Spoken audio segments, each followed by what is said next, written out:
my nights would be better spent staring at the open sky.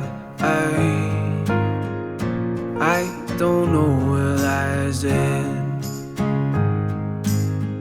Just hope it's better than what's behind.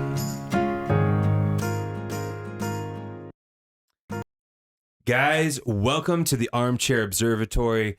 I'm your co-host, Tim, and I'm joined as always by my buddies, Matt and Mike. We have a pretty fun smorgasbord of topics, if you will. Today, Matt, do you want to tell the audience what we're talking about today? Yeah, sure. I mean, so we kind of settled on three topics for tonight. The first one's going to be, we'd kind of discussed this idea of vulnerable male characters in movies. And what is our initial discussion, I don't think it didn't reach its full potential. And so we're going to revisit that topic and kind of discuss, what does it mean to be a vulnerable male? Like what does vulnerability actually look like? Like genuine vulnerability? What's the difference between vulnerability and weakness? I think is going to be an interesting point in that discussion. We're also going to talk about mastery and just, I mean, obviously we're three guys. We're approaching it from a male standpoint, and just why do we pursue the mastery of even things that don't seem to matter that much? Yeah. And why do we seem to value the mastery of various things, even things that don't matter that much, especially watching others and their masteries and seeing them demonstrated. So I think that'll be kind of an interesting topic. I'm curious to see what we think about that. And then our final topic is going to be kind of interesting. It's comparing men and women and our shopping habits, or perhaps buying habits. Basically, when men go to the store versus when women go to the store, and just what does that reflect about us as male and female, and how are those differences also observable in our personality? So, or are they? Yeah, just kind of a couple different topics that are kind of touch on various things. So I'm kind of excited. But Tim, did anything stand out to you this week that you wanted to share with us? I am so glad you asked. I was hoping there would be something. There's definitely something, and it's really not around current events per se. You won't necessarily find this in the news, but so I was actually having a conversation last night, as a matter of fact, with a friend of my wife's, and she'd come over and she was hanging out with us, and we were talking, and we got on the topic of college tuition. And I went to a local Colorado, college. So in-state tuition, and we have some other programs that help with that and make it a little bit more affordable. And even then, it felt expensive. Yeah. Right? I did both my undergrad and my master's there. So fair bit of money went into that school. And so I was talking. They should name a building after you. I mean, maybe just a couple bricks at least 3. Just carve your name on a couple bricks. I may have done that. But no, so we were talking, and my wife's friend went to University of Southern California. And she had been looking prior to that, she'd been looking at Georgia Tech. And so we had just been talking about college and journeys and, life and what we would do differently and things like that. And she mentioned that at Georgia Tech, for room and board for an undergrad was like $220. Wait, what? That's what that 100%. I'm sorry, did you say $220,000 for 1 year? No. Oh, for all of it for undergrad. For the entire Yeah. So that includes like classes and board and like all of that. That's still. Yeah. That was that right there. What? That was my reaction. And so I guess what stuck out to me this week was it is insane what we are trying to charge people to quote unquote educate them, right? Like that is ridiculous to me. At $220,000, like that should be a guaranteed, stamped, approved, like, go pass, go collect $200. Like you're gonna get a job. Like could you imagine for just a second if you went to Georgia Tech for $220,000 for 4 years and got a gender studies degree? Oh, dude! Well, only to graduate when Trump was in charge, my gosh! And here's the thing, dude. Like It's not even like that kind of a degree. I mean, I my undergrad's criminal justice. Dude, being a teacher. teaching, like it's one of those things, like how do you recoup that cost? So for me, the thing that stuck out to me this week was how incredibly messed up and expensive we make education in the US. And I have lots of thoughts on that. I don't really have a conclusion to that other than it gobsmacked me the way, like how much stuff is. I think there's a lot to be said about that. But I think one of the things is when the government guarantees payment, people can charge whatever they want. It goes back to that.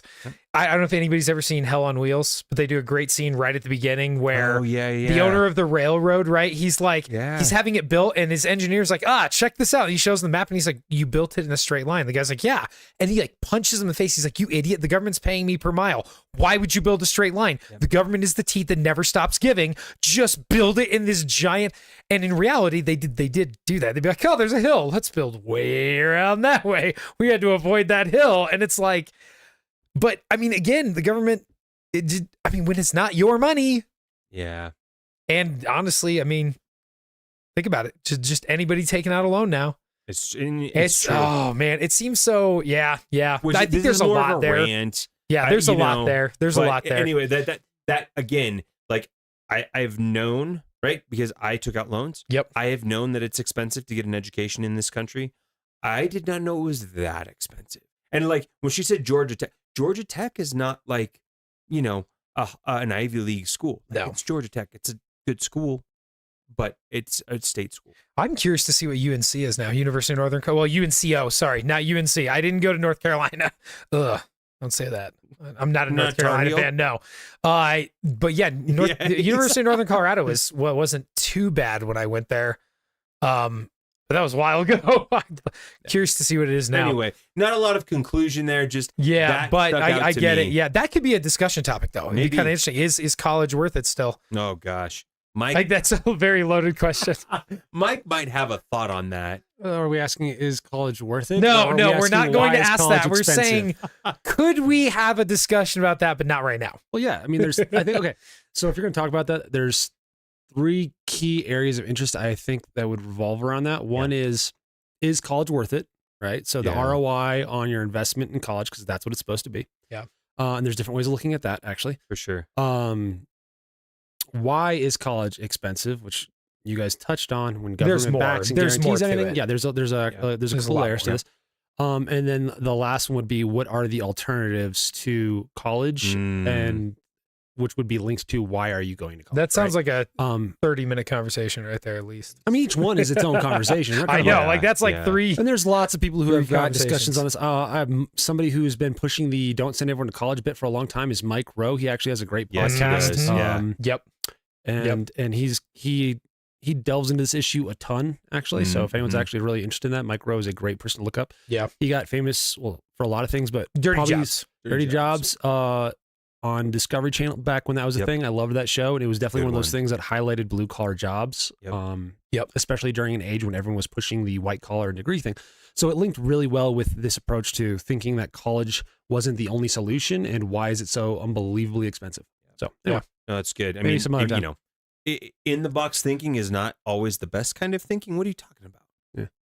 Weird. Yeah. Matt, was there anything that stuck out to you this week? Yeah, I'd say that. So big change happening in my work. I'm entering a new position next year. So a lot of changes coming. I've been teaching in the classroom for this was 13 years. 13 years was this year. So this is my 13th year of teaching. I'm still going to be in the classroom, but I'll be teaching significantly less. I'm stepping into a new role where I'm going to be dealing with a lot more educational philosophy, working with teachers and induction, stuff like that.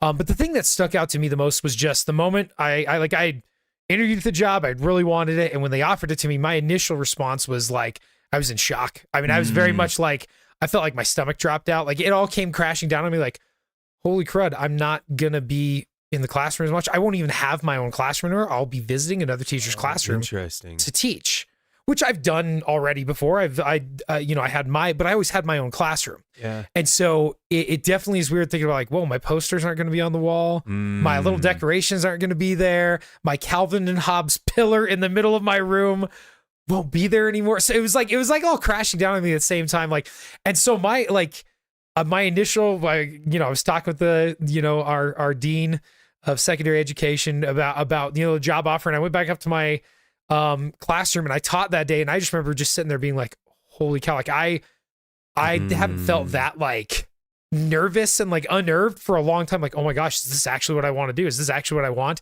And it was just that feeling of change and thinking like, oh my gosh, this is going to be a big change. Now, I'm definitely going to take the job. I'm really excited for it. It's awesome. But like that initial reaction, I thought really stuck out to me because of that. Again, when life throws you those big changes, like how do you deal with them? And for me, it's a good change. It's a really good change. But it's interesting that my mind went straight to, whoa, think about the things I'm also going to miss. Yeah. And I mean, I remember I was sitting in the auditorium because we had a big assembly and it was all on fine arts. So all these kids are singing and doing all this stuff. And I remember just sitting there and thinking like, there's high schoolers in there. I mean, probably like 100 high schoolers in there, 200 junior hires. And I'm like, I know every single kid in this room from 7th grade all the way up through senior year. Every single one of them I know because I taught them. Yeah. Every single one of those kids went through my class. And so it was definitely a different feeling. It was kind of like, man, I'm going to miss that a little bit. Like I'm still going to get to know kids. I'm still going to be in there and stuff like that, but it definitely is going to be a little bit different. It's going to be a good change though. I get to work closer with teachers and a lot about educational philosophy, which I'm very passionate about. But that's just kind of what stuck out to me is that idea of change and being able to embrace it and remembering that things don't stay the same. Colorado Springs, where we live, it's not the same. No. When I was a kid, it's different for better or worse in different ways, right? But life itself, it's not always going to be the same. You have to be ready for those changes to come, both the good and the bad. And with every decision, there comes good and bad. And I kind of settled on that this weekend, especially, and just kind of thought through and did a lot of praying and stuff. But I'm really excited for this change. It's going to be cool. But it definitely just, I don't know. Have you ever had something like that where that like a good change, but it just kind of made you think, whoa, holy cow, like I all of a sudden have to stop and think about all the little things that are changing. Yeah, too. I mean, do you feel like it really puts you into a more like nostalgic, maybe taking the 30,000 foot view, because we're in our lives every day and it's really, we're like granular level. Yep. Do you find yourself like now, I mean, obviously this is just going on, but do you think going forward you're going to be kind of having that like 30,000 foot view of like, oh, this is what like my life has been, and I'm going to try to like how do you feel like you're going to appreciate like what's going on now so that as you move forward that can be something that influences it? Yeah, that's definitely a big thing. Thinking back and being like, how many days were there where I was tired, where I may not have given 100% in the classroom, where it may have been, like, okay, we're gonna do a reading today and we'll do discussion tomorrow. Here's another assignment, something like that. And being like, man, if I could have that day back, knowing now that because this will be next year, will be my 14th year in teaching. And that means I'm not out of the classroom, but teaching significantly less after only 14 years. Yeah. For a guy who loves being around kids, and that's why I teach. I love hanging out with 7th graders. They are goofy and silly and ridiculous, and at the same time, just a joy to be around. And I think it gave me a deep appreciation of that, but it's also given me an appreciation for, I guess, just that time I get in the classroom with each kid. You only get 1 year, to really do your best with them. And so it's definitely made me think about, next year when I have those 1 to 2 classes I'll be teaching, I'm going to be giving 1,000% effort in that, if that makes sense. Not that I haven't been putting in, my best effort. Me, there's no way I could teach and not put in my best effort, but it definitely made me think about that a bit. That's good. No, and it's interesting how like even positive change has such ripples. It does. Yep. Right. Like it has such impact on everything we're doing, everything we're feeling, everything like we, the planning that we have. It's just interesting, man. Like I think, and as we get older, it seems to me that change can get harder, but I think that that's also a choice, right? Like, I think so too. Yeah. Like it's one of those things where, and granted, again, your position, you like what you're doing is a positive change. However, like there's a lot of scary things that come with that. Oh yeah, dude. There's a lot of responsibility. Right. Exactly. Yep. And so I think it's that attitude that you go into that change with that's really going to make a huge difference. Yeah. Yeah. That's cool. That's cool. Well, congrats, man. Thanks, man. Appreciate it. Thank you. Cool. But yeah, so we wanted to talk a little more about vulnerable male characters in movies. Yep.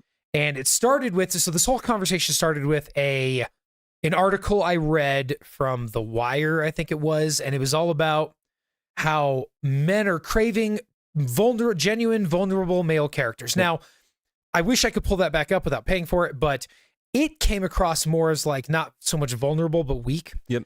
And when I initially read it, I was really like, we don't want vulnerable male characters. Come on. Because I was interpreting it through the way I had read it, right? Yep. And then I remember you brought up something about how, well, vulnerable means like genuine, open about our struggles or emotions, what we're feeling, stuff like that.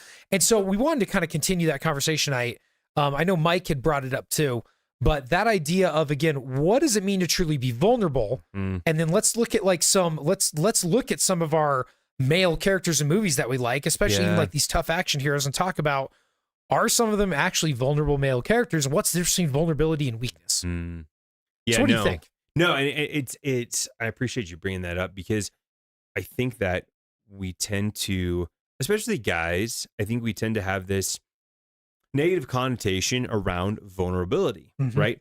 Because we equate that to weakness, as you said, and I don't think that that's what men need. I do think other men, our boys, our peers, they need us to be vulnerable, but that doesn't mean weak. That means transparent. That means genuine. That means, look, in order for you to know me, right, you have to understand like what I'm going through and what my struggles are. Yeah.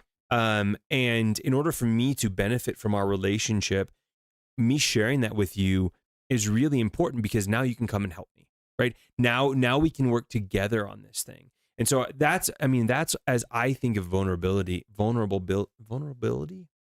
vulnerability. Okay. I wanted to say vulnerability, but I was like, that's wrong. Vulnerability. Vulnerability. What was that, semantic satiation? Anyway, it's, as I think through that, I think it's a positive thing. I don't think it means weakness. And so I think for us as men, it's always easy. It's harder for us to like reflect internally. It's so much easier to go, well, what does that look like around me? What does it look like in cinema? Right. And so I think, as we talked about a little bit, it was like, well, what are some vulnerable male characters in movies that we've seen? Yeah. So I'm Matt. I think you have one. I do. Yeah. So it was actually the character I brought up the first time was John Wick. I thought of like, like that. That's, I mean, when that movie came out, I remember that kind of reinvigorated action movies. Really did. Yeah. John Wick did. And the way they're shot, and you're seeing a lot more movies being shot in the way John Wick was, where instead of having these shaky cameras where you can't see the action, you get these really good shots of everything going on. And, but I think one of the things that stood out to me about John Wick when we were thinking about that vulnerability piece was actually the dude literally loses his wife, and then this guy comes into his house and kills his dog. Yeah, it's a revenge tale, but you're seeing a guy who's completely, he's this, assassin killer. He is that stereotypical, like, manly, masculine, but at the same time, he's very vulnerable about like, look, I cared about my wife and I valued that last memory of her, and now I'm going to avenge that, right? Like that's, it's not a selfish revenge almost, right? Right. It almost comes off that way. And so I definitely, the more I started thinking about it, the more I realized, okay, vulnerability is definitely not weakness. I 100% agree with that. And if you look at some of our best characters, look at Aragorn. Vulnerability, right? Like with that scene where he's holding, the shards of Narsil and he's putting it back to where it was, and then Elrond's behind him. And he's like, that same blood flows in my veins, the same weakness. Yeah. He's afraid of that weakness. And it's like, this is still one of the most masculine and awesome characters to ever grace cinema. And so, being aware of that idea of vulnerability being genuine, authentic honesty about oneself and openness about it. But again, it's not mean you have no walls or anything, or you're just constantly venting. No, but being genuine and open about something is different than that, I think. Is there a scene in that movie that like stands out to you of like where like it doesn't have to be in John Wick or in John Wick? Yeah. Is there anything like you were like, man, that's where I could see like his vulnerability? Oh, when he's burying his dog. When he has to bury the dog. Oh yeah, dude, that's and I'm not even like the biggest dog person because I'm allergic to everything. I don't know, that stuck with me. That's but I good. also saw that movie at a time in my life where we were going through a very difficult time. Sure. My wife and I, Sure. it was our first miscarriage, and so Mhm. that was rough. And I remember we rented 2 movies. John Wick was one of them. She fell asleep. I was not able to sleep, so I went to my office, popped it into my computer, and watched it. And then by the end of it, I was like, I can sleep. And I went and I fell asleep. It was, yeah, I don't know why. It almost seems like weird, comforting movie, but Right. that I don't know. It may have just been the point in my life too. Yeah. But it definitely kind of interesting to think about that. Any other examples of vulnerable male characters you can think of in movies, especially where we probably wouldn't think about it? Well, okay, for me, because when we talked about this, we kind of talked about like, like what our favorite movies are or whatever. Uh-huh. And so my all-time favorite, and I've tried to like, because it just feels cliche, but Gladiator. Oh yeah. Like Gladiator is my all-time favorite movie. If I was really pressed, like that's what Another the one I would revenge pick. flick, by the way. It is. And I think it's so interesting because you have this character, right? Maximus Decimus Meridius, who is the commander of the Legions of the North. Yep. Right? Father to a murder. Yeah, and so that's what I was gonna bring up. So that's like one of my favorite parts. It's just such a great line. But it starts out and it's this war hero, and he's asked to do something incredibly hard, and he turns it down for the right reasons. Yep. Right. And then because of that, he gets basically attempted to be murdered. Right. And then his family is killed. And so like you see this hardened soldier. And for me, there's 2 scenes that really like point to his vulnerability. I don't know why I keep wanting to say that. That's right. Vulnerability. and it's the scene where he's been traveling. Like he's attempted to be killed, right? And he's like delirious and riding, and he gets finally to Spain, and he gets to his home, his farm. You mean Italy? I thought it was Italy, right? No, it's Spain. Is it Spain? Okay. Yep. And he like comes and there's burning fields. Yep. And the only thing you see is hanging feet. Yeah. Right. And you just see him collapse, just in utter just pain, and you see the emotion and love and the everything that's torn up in him, and he's lost it there. And then like fast forward, and it's that exact scene where he comes down, he takes off his helmet, and he's like, "My name is Maximus Decimus Meridius, General of the Legions of the North, father of a murdered son." Right? Like that husband to a murdered wife. Yep. I will have my vengeance, whether this life or the next. And it's like it is that moment of this is righteous anger. Yeah. But like because you destroyed my internal, my heart, this is why this is coming to you. And it's not it's not out of something that is selfishly motivated, right? Like this is something that is, I don't know, man. It's that those are the 2 pieces. Well, to you me. see a guy who's broken, who's suffered, Ultimately and that suffering is broken. coming out not just in violence, but in the emotion, right? Right. And again, like you said, that righteous anger. Yep. That's like, yeah. I would love to have a conversation sometime about why do we love revenge flicks so much? I don't want to have that right now, but I think that should be another conversation, is like, what is it about revenge movies that bring it out? But I did think about another one that actually stuck with me since I was a kid. I don't know if you've ever seen it, the original Magnificent Seven. You ever seen that one with Yul Brynner, Steve McQueen? I feel like I have. It's been so long. Okay, so Yul Brynner, Steve McQueen, oh my gosh, James Coburn. There's a bunch of guys in it, but there's one character, and I can't remember the name of the actor. He was also in Death Wish and a bunch of. Anyways, he was a great actor, and I can't remember his name, but he plays one of the characters. He's like an Irishman, and it's not Emilio Estevez. Is no, it? he's no. Oh my gosh, no. You're thinking Young Guns. Yeah, you're thinking Young Guns. No. So this is older one. Yeah, okay. But he's like, so they're protecting a village. If you haven't seen it, protecting village. This group of gunslingers who are all drifters, and of course this is who people look at, like us men look up to, like the drifters. Well, they all are very broken people. All of them, you can tell it, right? They're all like they constantly mention things like there's like a younger one of them who really wants to be like everybody else, and they're like, oh yeah, you want to be a drifter where you know a bunch of bartenders and have no family and no home, where the dust on your shoes is your only companion. Like, oh yeah, that sounds great. And they're basically just saying all the mistakes they've made in their life to end up here. There's also a scene where the kids in the village are always hanging around one of these guys, and they call their dads cowards, unlike him, because he carries a weapon, and he like grabs one of the kids and spanks him, and he's like, don't ever say that about your dad, because he has responsibility. He's like, me, I don't have any responsibility. I can wield a gun, I can shoot, I can die, and no one's gonna care. But you're gonna cry when your dad dies. Yeah. And it's like this cool scene where it's like, I remember being a kid and being like, I always loved the gunslingers, but and like, oh, why aren't these townsfolk fighting? And you're like, well, they have real responsibilities for their families. And it was a cool scene. I don't know. But again, it's that vulnerability in these gunslingers, these tough, killers, that makes them real characters, because we're all that. Like, none of us are truly stoic. You know what I mean? There is still a level of vulnerability and, regret and whatever that is inside of us. And I think being honest about those things is a good thing. I don't think it means that we have to constantly rant about them and turn it into our entire personality, right? Correct. Yeah. But I think that idea of the vulnerable male character, when we really look at it from that perspective, is absolutely what people want. They want genuinely good characters. Yeah. Guys who can deal with their emotions in a healthy way. Yeah. Yeah. Mike, was there a movie that it's like you? I feel like you just implied that John Wick killing a whole bunch of Russian mobsters is a healthy way of dealing with emotion. I mean, it might be if you're I'm an gonna assassin. have to rewind that back and go to the tape on that, but I'm pretty sure. I'm not an assassin. I'm not a hitman. I don't know. Maybe that is.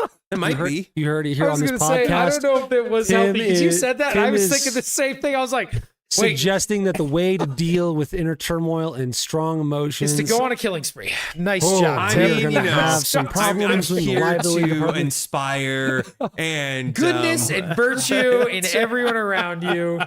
So I'm the one that vehemently, because everything I do is vehement, disagreed with the supposition that men actually want more vulnerable characters. I think I was the one that was most like, this is bullcrap. Yep.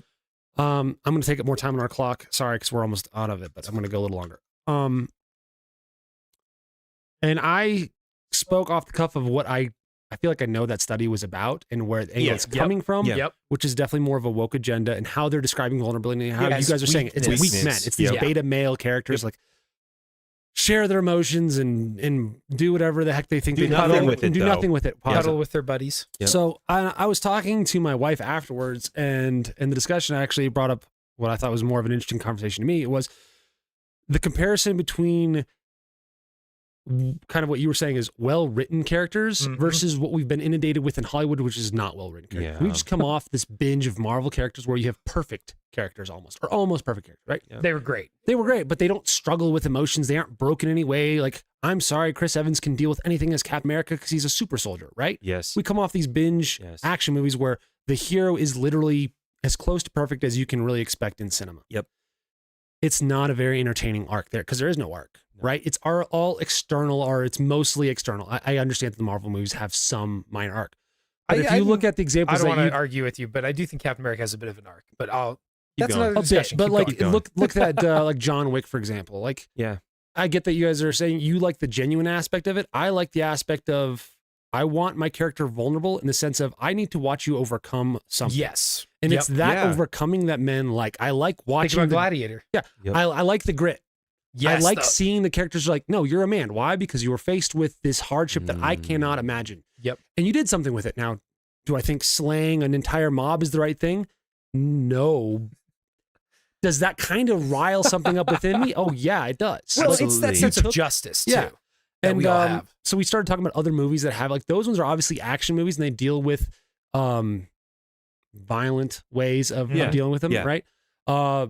Some other movies that are great, like one that does it on the complete opposite end of that spectrum, I'd say is like Good Will Hunting. I love this movie.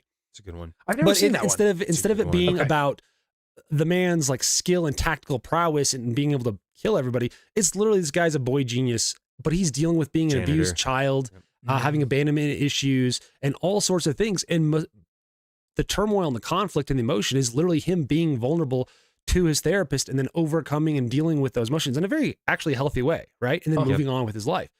That's a very inspiring thing because you see him take his vulnerability, accept it, and then try to work through that and become a better person through those things. And then another movie I like, sorry, I'm going last one. No, is a mingling of the two, which is Warrior. If you have not seen it, amazing freaking movie. It's good. Top 3 movies of all time. That's one of those that like it's a little dusty when I'm in the room. It's like allergies work up. But that movie, it really does ring all the bells, though, right? Like you have the emotional vulnerability of this guy who is dealing with PTSD essentially from war, from like a friendly fire incident where his best friend dies, and he feels like he was also abandoned as a child because his parents go through this divorce where his father was an alcoholic, all sorts of crap. And he's dealing with the emotional aspect. He is a powerhouse in the ring. Like this guy destroys people. And then his brother, who's on the flip side of that, is always had to fight for everything he earned. Pretty much, he was not the best fighter or anything like that. And he's fighting to survive and keep his family's home and all this kind of stuff. He was a teacher. You would love this movie. It sounds wonderful. Through it, you see these guys in their vulnerabilities trying to work through them. And in the end, like the climax, the way it handles it is actually a beautiful story. Yeah. So those kind of stories where you start off with a character who is vulnerable in some sense, and then you watch them overcome. Yep. So not remain vulnerable and not just, okay, cool, they were vulnerable and they were genuine. It's like, no, they were. And you see the struggle that they have to work through, and you see the work that they put in. That is a very satisfying story. And like you said, we like well-written, good characters. And that's what people are finding. What was the movie with Will Smith in it where he has his son and Wild Wild West? No.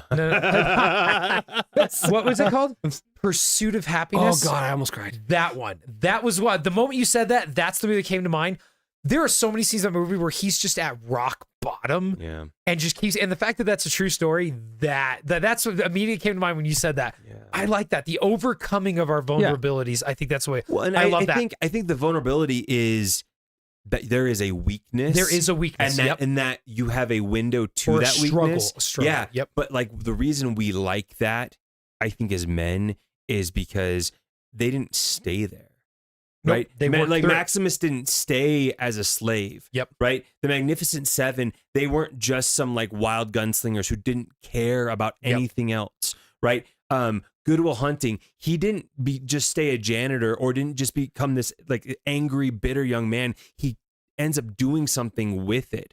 Right? It's that window into there is weakness, but through that weakness, strength is produced. That produces something that becomes just incredibly strong and beautiful for that's beneficial to those who are around them. So I don't know, that's what stick that man. That's good though. And dude, we can keep talking about that. I think some other time. Movies, but yeah, I took up a lot of time on that. But it's a little different than the angle you guys are going. But I needed some redemption after being like, okay, you're going to listen to this, and I know I disagreed. I was wrong on the nose of it. Yeah, whatever. Well, I think that's part of what discussion does. It gets us to think through. We start thinking about why we think what we think. Yeah, and once you start understanding the why you think what you think, I think that's the first step towards truth, right? Like, absolutely, and especially acknowledging it's not so much you're wrong, but it's that first initial reaction. Okay, then we dove deeper into it, and we were able to formulate different opinions and kind of hone those into what we really wanted to say. Well, so, and to that point, like, and I don't want to get too far down this, but like, it is important to like have space to have that discussion. Oh yeah. Right.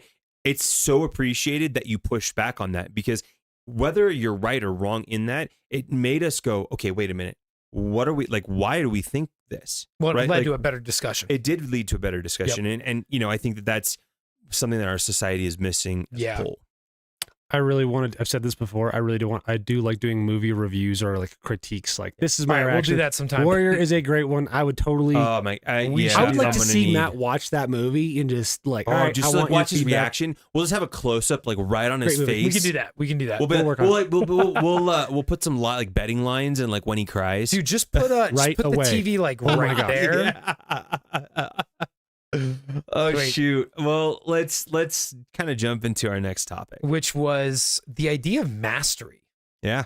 And I remember Tim was the one who brought this up. Yeah. And so I went and I started looking, because the moment he brought up, I knew what he meant, But this idea of mastery, I didn't say it well, by the way. So I appreciate that you knew. I what knew I what meant. you meant. I knew what you meant. But like, because I immediately wanted to go look up the definition to make sure that what I was thinking was right. Now, the definition I saw was having like complete domination or control over something. Ooh, like that's what mastery is. Or like another one was understanding every aspect of something. Yeah, that's so right. good. Like there is nothing left that you don't understand. Right. And how many hours does it take to master something again? So it's supposed to be 10,000. Yeah, that's what somebody said. It was like 10,000 hours. I was trying to think of, okay, I've been teaching for 13 years, 180 days. Each of those years, roughly, let's just say 7 hours a day. Sure. I'm trying to think of if I reached 40 it. hours a week. Yeah, 40 hours a week. Man, I'd have to even do the math. I didn't end up doing the math on that, but I wanted to see, am I at 10,000 hours yet? Are you yet? even there? Because I know for a fact I have not mastered teaching. So I know for a fact on that. the 10,000 hour thing, somebody was going over it and they're like, yeah, it's not 10,000 hours. You have to be intentional about your 10,000 hours. Yeah. I can spend 10,000 hours playing basketball. If I'm not intentional about what I'm doing to deliberately I'm not get going to better, get that. I won't be master. Sorry, Yeah. my 2 cents. I'm No, out. I like it's that. good. I like Well, that. So adding in so again, mastery, that complete domination, that control over something in every aspect of it, understanding every aspect of it, but also in order to reach mastery, it has to be intentional. Yep. And I think that's really interesting. I love that you brought that up because I immediately thought of, I don't know why I love this so much, but I love when I'm grading, I will throw up, if I have to grade like papers where I can actually like look back and forth between something, if it doesn't take too much brain power, multiple choice stuff. Yep. I love to throw up bushcraft videos. Yeah. Of guys like, there's like I think it was a Ukrainian dude who literally just goes off in the wilderness and then he built these incredible shelters that look really beautiful and are actually like really functional. I'm like, how do you do that? Like, it's wild to watch someone. Yeah. Like that was my initial thought. My second initial thought was carpentry, and watch because I remember I was watching a guy put together a table with no nails. He was only using the wood and creating these joints that hook together, and then he uses only a little bit of glue to keep them. And I'm like, he just made this massive table and didn't even use a single nail. And I'm like, that's wild to me that you can master the mathematics, the angles, the use of the tool. Yep. Like that. That's really wild to me.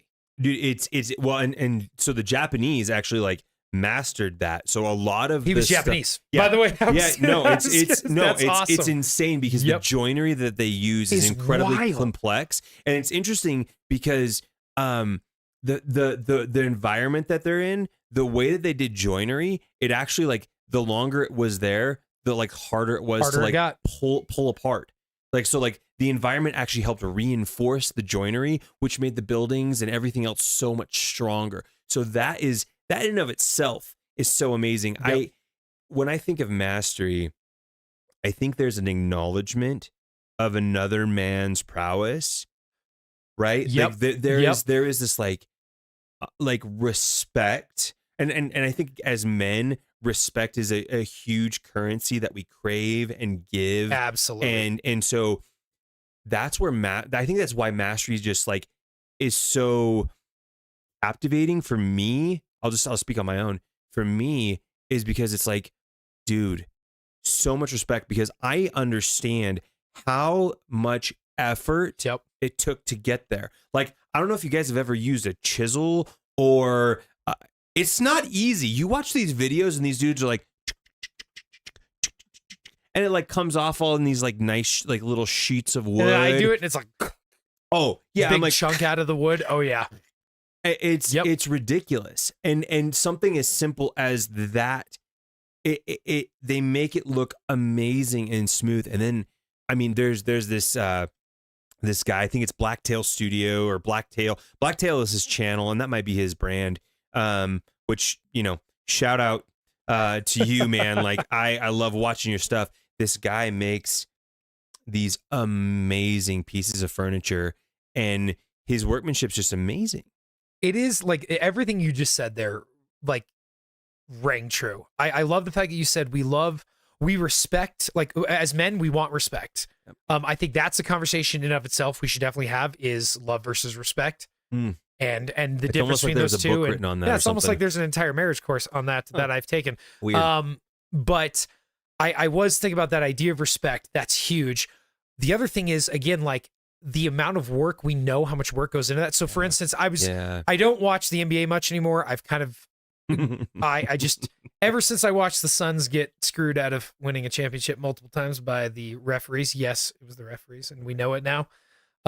Ever since then, I haven't watched the NBA as much because I just can't stand it. But I sat down with my son the other day and watched the Nuggets play. He really wanted to watch the Nuggets. I think his friends are Nuggets fans. He's like, I really want to watch the Nuggets. So we sat down and watched it. And I was watching Jokic play. And I will be honest with you, I hate the NBA.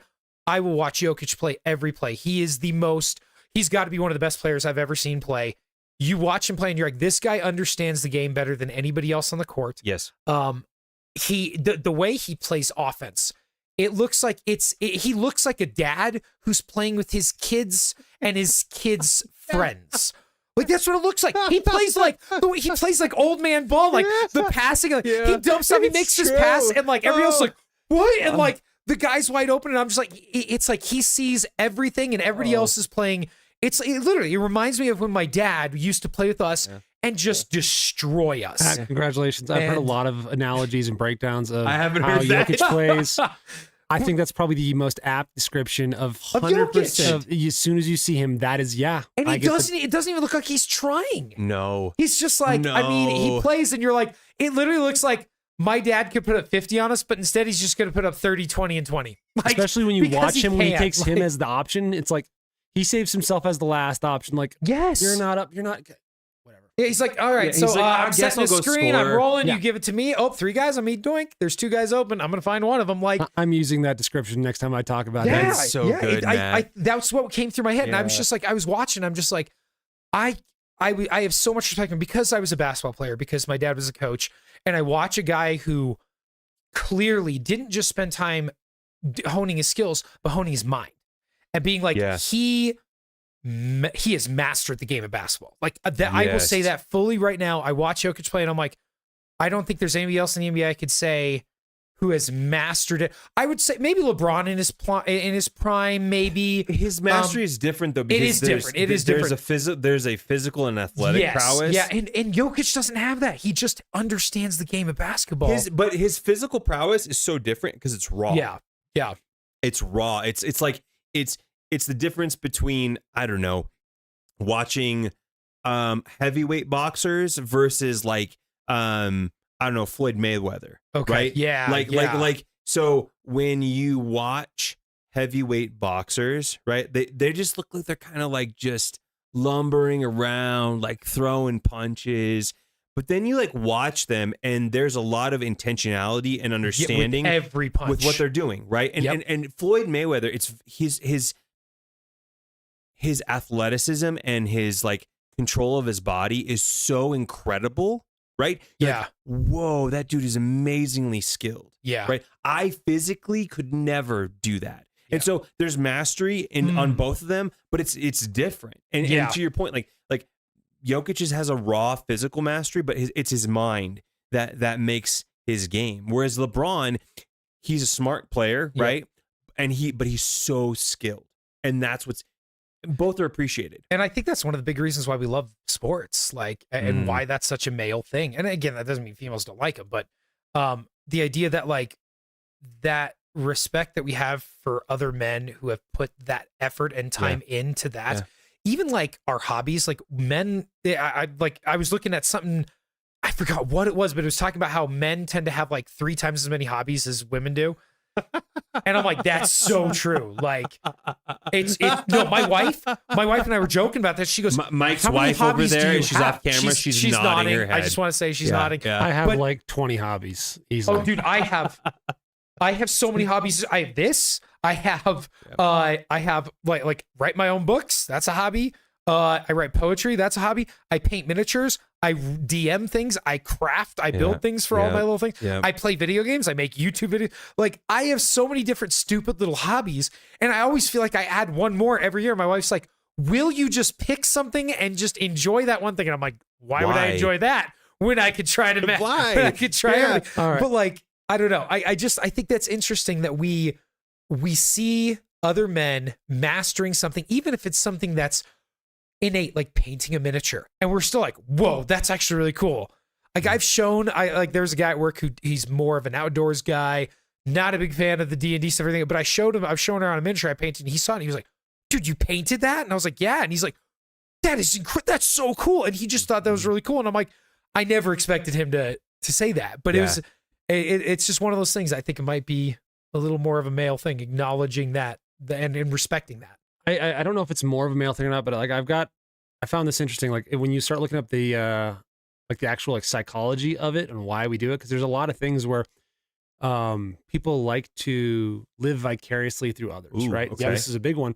So there's been like a lot of studies done in neuroscience, especially ones around mirror neurons. I'm not an expert on this, but essentially the study suggests that watching somebody perform an action and specifically perform it well, parts of our brain actually will light up as if we are doing the activity ourselves. Yes. So we get we get a feeling of competency vicariously through watching somebody else who's actually proficient do the thing. So our brains actually respond positively as if we were the one doing the skill to watching somebody, which also kind of explains like the armchair quarterback bit, right? Like, oh yeah, come on, I can do that. Yeah, your brain is lighting up as if you were Tom Brady, even though the Cheeto dust has not yet settled there. Hasn't been brushed off yet. So I think that's interesting. So I'd be curious to see if it is a male specific thing. Well, okay.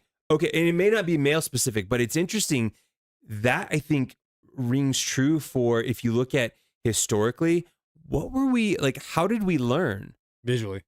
We learned by like watching our dad, our uncle, our older brother. Like think about, I don't know. You have a brother, you have a couple brothers. I have a brother. How much attention, and I'm the oldest, so a little different for me, but even so, like, how much attention did you guys pay to your older brothers, like what they were doing, whether or not good or bad? Like, what were you paying attention to what they were doing? Yes, and initially it was, I wanted to do those things, and then it eventually became, I do not want to do those things. No offense, my brother. He's an awesome guy, my older brother, but he'll tell you multiple times. He'll be like, "Hey, Matt, do you bring me up to your students every once in a while?" I'm like, "Sure do." And he's like, "Good. Tell him not to do what I did." And that tells you where he's at in life now. He's doing wonderfully. But watching him a lot and trying to do, especially my dad coaching. Like, I think that's why I teach the way I teach, is because of what I saw my dad do in coaching. And you guys experienced that. Yep, absolutely. Well, so I guess that's my point, is like that makes sense. Like there's, I think, an anecdotal like backing up to what that shows. And I think that's another reason why we enjoy watching other guys do these amazing things. Because it's like, there's something to be, I think, look at that and go, there's something to be learned here. I can see this guy who has mastery over this, and I can learn something. I wonder if that's a survival instinct. Could be. If our brains light up as if we're getting that sense of accomplishment and competency from it. Yeah.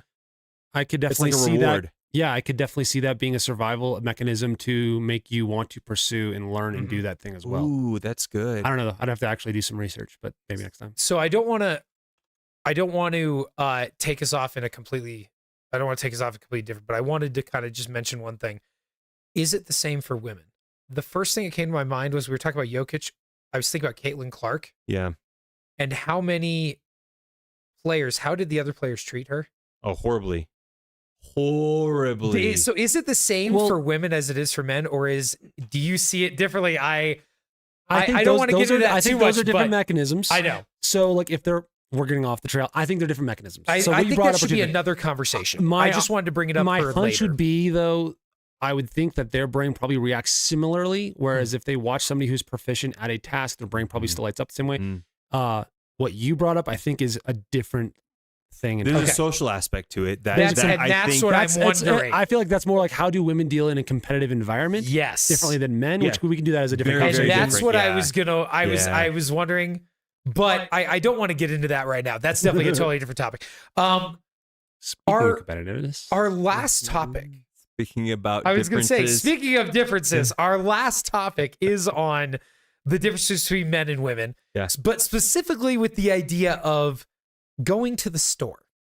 And I had brought this up to them just as kind of what? I thought we were doing roughhousing.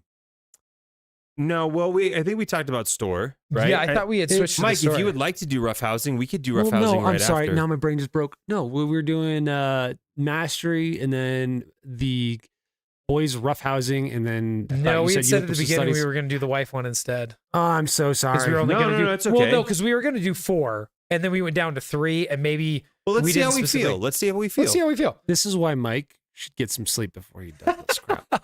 Well, and It's all good. it was maybe not super clear, but okay, go. It's fine. So basically, this came out of I teach my students every year. I teach about cyberbullying. So we talk about bullying, and then we talk about the differences between boys and girls because the numbers of girls experiencing cyberbullying versus the number of boys are astronomically different. It's like 70 to 80% of girls versus like 20 to 30% of boys. It's like literally night and day, completely different. Cyberbullying, right? Cyberbullying, yeah. And but we were talking about why is that? Well, girls tend to use social media more, and boys tend to play video games more. And when you think about boys with video games, cyberbullying may actually come to mind, but boys don't really think of it that way. Think about a Call of Duty lobby. Oh yeah, right? no, Like, there's a reason I don't let my kids like log on to Call of Duty and like. And so and that's not really exactly where we're going with this, but something I brought up to them though was before we jump into cyberbullying, we talk about just regular bullying and how boys and girls tend to bully differently. You see it in schools all the time. That doesn't mean you don't see physical bullying in girls and you only see physical bullying in boys, but you do see it differently. And we talked about kind of like how when you say bullying in boys, usually it's physical. But something but that's what I was going to say is usually I actually point out to the kids, it's not so much physical as it is direct. Men, we're a little more simple. We are. If it weren't for women, we'd probably still be living in a cave, hitting things over the head with clubs and then cooking them over a fire, right? Why do you think we still go camping? Like it's living out that fantasy of being a caveman again. But I was just thinking about this idea of, again, direct versus indirect. Because when you have bullying with girls, it's rarely direct. It's indirect. They go to the friends. Did you hear what so-and-so said about you, right? That's what you see a lot of. And I was thinking about other examples of it. And one of my kids said, well, that reminds me of like when my dad goes to the store, he just goes straight to the aisle we need and then he leaves. And my mom will walk around the whole store. And I was like, oh my gosh, like that's totally like, that's true for me too. Like when my wife gives me a list, I go to the store and I get what's on the list. I go to the aisle. I may check prices sometimes. Like most of the time, because I'm a teacher, I check prices, but usually I just grab the cheapest thing possible. Yeah. If it's brand, I don't buy it. I grab the Kroger brand and I walk the heck out of it. I do not go look for other things. I don't need anything else. She gave me a list. I'm going to stick to the freaking list, right? And it's funny that you say that because, so there's actually a study that backs this up, right? So in 2007, the Wharton School of Business did a study, and I'm going to read this like the headline here. Men buy, women shop. The sexes have different priorities when walking down the aisles. When it comes to shopping, women are from Nordstrom's and men are from Sears. Women are happy to meander through sprawling clothing and accessory collections or detour through the shoe department. For men, shopping is a mission. They're out to buy a targeted item and flee the store as quickly as possible, according to a new study by Wharton's J.H. Baker Retail Initiative and the Verde Group. That you just described it. It's a mission. It's a quest. You told me to get this. Yep. I'm gonna get that. Yep. And there's so many times where I come home and my wife's like, hey, did you check prices? No, I grabbed the off-brand thing because it was the cheapest and I knew it was the cheapest. I didn't even have to look at the price. I had my mission. I had my goal. I grabbed it and I left. Like, I'm going to give you an update on that mission really quick. This is a side quest. Don't do that because the Kroger, Walmart, whatever the cheapest brands have actually changed the pricing strategy in the last like 5 years to where they know that you will buy them without looking at prices and assuming. Way to ruin it. And I have confirmed this on several items where the store brand is actually per unit more expensive than the I'm just saying I did go and buy some Windex and I bought the off-brand and it was cheaper. I did actually check the price today. I will also say certain items do not buy the cheaper one, like cheese. Cheese is worth buying the actual nice ones. That is a you don't want the slightly older moldy cheese. You can't taste like the craft cheese, right? It tastes like rubber. And then you buy like Sargento, which is like a nice mid-grade cheese. You actually get the different flavors. I didn't realize you were the connoisseur of fromage. I like so cheese aside, though, I was This really Sorry. reminded me of something else that my wife and I, before we got married, we read this book together called Men Are Waffles and Women Are Like Spaghetti. Okay. So the idea is that it's basically the way our brains work. Have you ever heard of it? Okay, so for I wish instance, you guys men, could see my this face is now. Just one of the best descriptions I've ever heard about how a man's brain works is we are compartmentalized. We have boxes for everything. So we have a box for sports. We have a box for food. Those are usually connected, by the way. They have a secret passage. And then you have like a box for talking about this and a box for that. Women, though, everything tends to touch everything else. So I always do this with my students. I'm like, so ladies, you'll be talking to your boyfriend or the guy you like, and you're like, oh my gosh. So like today I was getting, I was packing my lunch and like my mom made me the sandwich, but I didn't really like the sandwich because I didn't really like that meat.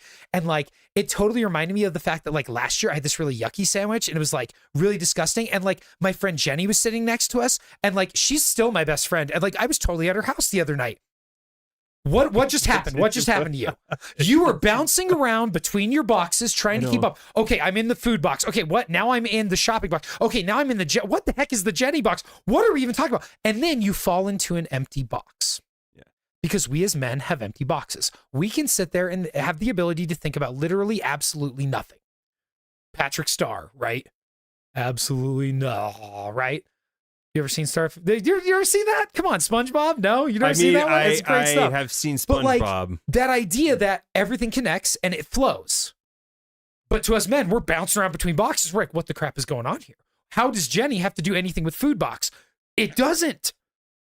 Yeah, no, you have to like, in order to get to over here, you have to follow the boxes. You have to run and try to find it. And by the time you get to that box, she's already in another one. Yeah. And I say that, and I'm telling you right now, when I do that for the boys, you look around the room, all the girls are like looking at me, like laughing, and all the boys are like, they're gone. They're totally gone. And granted, they are teenagers. So 7th grade boys already have short attention spans. But it's funny when we talk about it, and all of them are like, oh my gosh. I was like, pay attention to your male friends. Pay attention. Because when you're bouncing around between topics, their brain is going to shut off eventually. They're going to fall into an empty box. Yeah. Some of us have more empty ones than others, but it is kind of, it made me think of the same thing, right? We're direct. We go straight to the box we want. That's where we're going to spend our time, in that area. That's what we're thinking about. And it's the same way we approach the store. We walk, we get to the aisle we need to. It's a mission and we get the heck out of there. And a lot of times with females, it's, my wife especially, we go to the store together and I was like, I've had to learn. Because to me, I love the plan. I want to keep to the plan. I want to get out of there. Yep. But we'll get there and she'll be like, oh, we also need to go over here. Oh, I forgot this. Let's go over here. Oh, they have this on sale. I'm like, oh my gosh, just get back to the list and let's get out of here. Why are we doing this? Why are we doing that? This is not on the plan. But like, that's why I will fully admit, that's why my wife is so good at running a household, because she thinks about so many different things. And I'm like, I'd be the person who'd be like, nope, don't have it. Guess we're not making that this week. We're going to make something else. You know what I mean? Like, I do. So it's funny. It's impressive. As a man, I will tell you, I'm very impressed by that. I'm not making fun of women for perusing and going through the whole store. Just like, to me, I have to stay focused. I want to get to where I want to get to and I want to get out. But it's like, it's weird to look at it that way and see like almost that aspect in various aspects of our lives. It's funny because I was watching, I was scrolling through Instagram, I don't know, recently. And there was a reel, and this dude's like, he's like, my wife always likes to go to Target, and it always takes forever when we go to Target. He's like, I have solved it. So she gave him the list, right? He calls ahead and like orders everything, and he pulls up, and she's like, what are we doing? Like, what are we doing? And the person comes out and like he's like, thanks. She's like, what are we doing? No, like, stop. Like, what is going on? He's like, what? You told me that we needed to get these things, and I got them. And she's like, I hate you. Because it's an activity, and there's more to it. And it's like, as men, I'm like, yes, like it. But think about this. There's so many times in my marriage where my wife just wants to talk with me and just say something and get it out. What do I do as a man immediately? What do I try to do? Solve problems. I try to fix it. And she's like, shut up. I don't need you to fix it. Like, because for guys, right? If you're going to put the effort into saying something, it should mean something. There should be something that needs to happen, or something that has to, like, some course of action, or just let me know beforehand. I need to vent. You say those words, and I'm good to go. Right. Because there's sometimes where I just need to vent. I just need to vent about how much the Packers are ticking me off in free agency. By the way, can I just point that out? We had that discussion. We did. Totally off topic, but oh my gosh, everything I wanted them to do, they did one thing. So you're saying they were like Barely. your wife? They went to all the other aisles? That's the thing. Yeah, they went everywhere around the store and came back with nothing on the list and only one thing I didn't want. Mike, I really want to know what you're thinking back there because you're like halfway laughing, halfway like. Mike is a huge sports fan. I just want to let you know that. Okay, I am a huge sports fan, just not the way Just that not. most. He the way doesn't like to Americans watch are. it. He likes to play it. Yeah, if I'm watching a sport, I'm gonna get bored because I'd rather be the guy on the field than in the stands. Yeah. 100%. He's a professional pickleball player, right? I don't You think just that beat up pays on old much, men. does it? I mean, they beat up on me, man. I'm not a game for young men. It's not a game for young It's men. only for old people. You hit it as hard as you what is can, that it's like phrase? doink. Beware of an old man in a field or I'm sorry, is something pickleball where dangerous? men die young. No, but it just makes me think of that for some reason. You said beating up on old men. I'm like, well, they kill me. No, I am Pickleball dying is a laughing. very dangerous profession, Tim. I'm dying laughing over here because there are like, I've had a lot of these same conversations with my wife, just not the way you guys are thinking. I'm the guy that I go into the grocery store and I'm like, I want to hit every aisle because I want to see what I might want to make.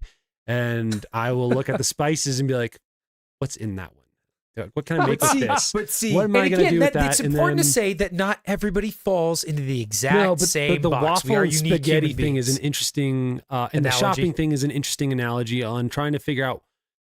I feel like the meme idea of this conversation is actually a really interesting way to try to evaluate what kind of person you are, so you can try to determine how do you each need to deal with issues or complex social situations, right? Sure. Like Yeah. a lot of people fight, and for example, when my wife and I before we got married, I process things differently than she does. If we are fighting, I need to solve the problem now. Yep. The longer we wait, the bigger problem Yep. it becomes. Yep. Right? You are so much like my wife. It's terrifying. This is. I'm I've with said you, that Mike. so many Well, times. I'm with you. So Me, I mean, I'm like, I just want to walk away and forget it happened, and then we'll just be happy. but like all that to say, it's like Until the it comes idea up of seeing again. how somebody goes into the store and watches how they process that Yeah. kind of endeavor. It's an interesting way. So I'd be like, if you're dating somebody, or if you're looking to get married, or you just have a relationship Go with to the somebody store else, together. try to start understanding Interesting. how they are processing different situations Yep. and Yeah. what are they really trying to do with that that situation. I want to So, point out something though, Mike. Like, even though your take on the store is different, you're not necessarily going in there without a plan. my plan is to buy food I like. Okay. Yes.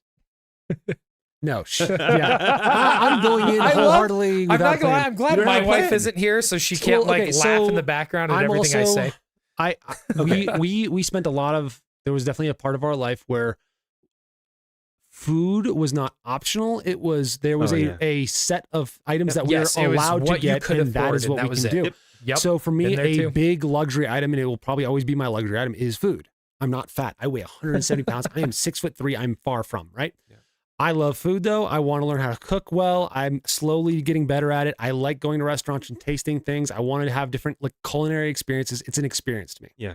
I am willing to pay for that experience. However, the biggest luxury to me is I want to be able to go in the store and buy what I want and not care. And so for me, Yeah. it is a very different approach. And it might just because I went through that stage of life. And for me now, when I go into a store, it's kind of an identifying marker of like, I do budget and I do have to do some things carefully, but You've I can made go it in and through that. yeah, I've made it to that stage. So rough that could point of have life. changed part of my aspect on Yep. how I view that one particular thing. Interesting. Yeah. Um, And we're talking specifically grocery store here, right? I Yes. think we kept it at the However, grocery store we because did that keep it made a little more yeah, sense. I'm talking grocery store because that's Me where too. I don't ever go into a store to buy anything otherwise. But I do think the Right. analogy is a good one. Like I think it's an interesting way to look at how different people are approaching Mhm. Yeah. either experiences or problems. Yeah. Right. And like you said, some people, everything is fluid. Everything is touching. It's all relational. It's a web of interconnected nodes that are going to eventually lead you to something. Yeah. And then some people are completely compartmentalized where it's, I need you to walk me from step A to step B to step C. Otherwise we are never getting to step C. Yeah. Yeah. So I think that's an interesting concept and something to be aware of with people. Yeah. That's good. Yeah. No, that's good. No, and I just want to take a moment to appreciate the fact that masculinity, maleness, manhood, right? It's not so defined that you can't have variation, Yeah. Yeah. right? Like it's not so like, oh, well, you have to be exactly like this. You don't think Albert Einstein was masculine? Dude, Where'd Dude, that like- come from? I don't know. I was just I don't thinking know, about but like. I mean, Well, no, I was thinking like. Well, no, I was. He was saying there's variability, and I'm just thinking like that would be one of the variabilities. Like a man who's intelligent. Albert Einstein is not exactly like what you he's not. think You're of not going to find him masculine. on a whole lot of posters. Oh, I wasn't accusing you, by the way. I was just saying, No. I was emphasizing it. Does that make sense? I wasn't accusing him of not thinking. Gotcha. Albert Einstein. Okay, Does that make sense? Like, yeah, I'm not firing at all. You're okay. Don't worry. Yeah, no, Did you make sense of that? Did you get what I was doing? Okay, that made me feel a little better. Arnold Schwarzenegger versus Albert Einstein. This is why they're we need both to mute still Mike's men. mic occasionally. Yeah, I mean, Yeah, I get what No, you're. I was shut trying to confirm what you were saying. I was if with that you. makes sense. I was with you. So, Do we want to jump into? No. I think that was a good amount of discussion there. I think that first one especially took a little longer than we thought. I took more time on the mic. But that was good. It was worth it. It was time that was well spent. But man, we touched on vulnerabilities and male characters, and talked about genuine vulnerability and the difference between that and weakness. I mean, we talked about differences between men and women going to the store. What was the other topic? What was the second one? I've already forgotten it. What was the middle one? Mastery. Mastery. It was mastery of different things. Yep. Like apparently mastering memory is my next mastery. No. But I think it's funny though how we were able to go through each of those discussions and just see those, honestly, like those little nuggets of wisdom, understanding, and just new things to think about and new questions. I just thought that was really interesting. No, I think it's really important for us to appreciate kind of like those different aspects, right? And really take time to take a step back and evaluate, right? Yeah, and reevaluating one of our other conversations. I thought that was really cool. It's good. Cool. Well, thanks guys. Thanks for joining us for another episode of the Armchair Observatory. I didn't want to say conservatory. I'm gonna have to be the one that closes this out every time. I Otherwise, know. Matt's Welcome to the gonna say Armchair that. Conservatory. Matt's gonna say that. We every also single have time. a lounge. There's a secret passage. That's a Clue reference, by the way. But no, thank you guys for joining us, and we will see you in the next episode. Journey well.